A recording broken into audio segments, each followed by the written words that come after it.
She didn't even know her real name anymore.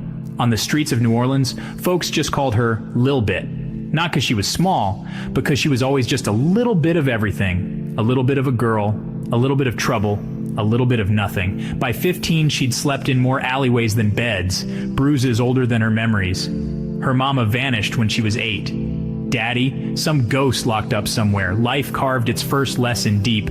Don't cry, don't trust, don't hope. One cold night, hunger gnawing and the wind slicing through her thin hoodie, Lil Bit collapsed on the steps of an old wooden church at the edge of the 9th Ward. She figured she'd sleep there, maybe die there.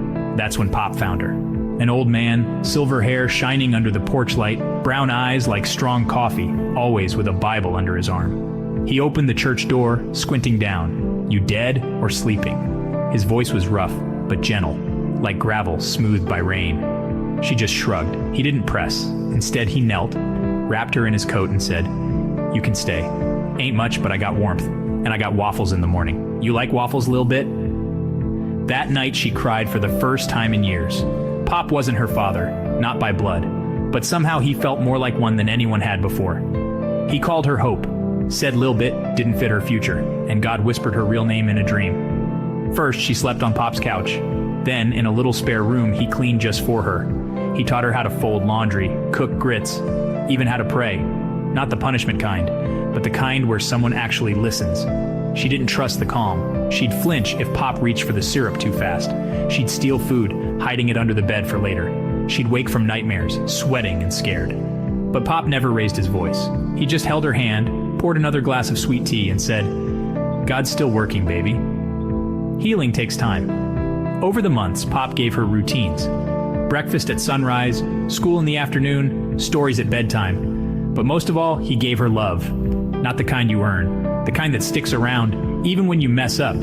She got suspended for fighting. Pop picked her up, didn't yell, just said, "You still mine, we just gotta pray harder." She ran away one night, old habits pulling her back to the streets. Pop didn't lock the door, he just left the porch light burning. When she returned, ashamed and shaking, he smiled and said, "I knew you'd come home." Hope graduated high school at 18. Pop was in the front row crying louder than anyone.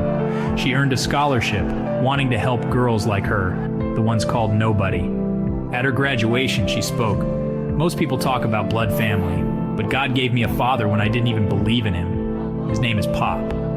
He gave me waffles, a name, and a reason to believe again." Years later, Pop passed in his sleep, Bible on his chest. Hope inherited the church. Every Sunday she preaches from Pop's porch, where the broken still sit, and the hungry still knock, and the light never goes out.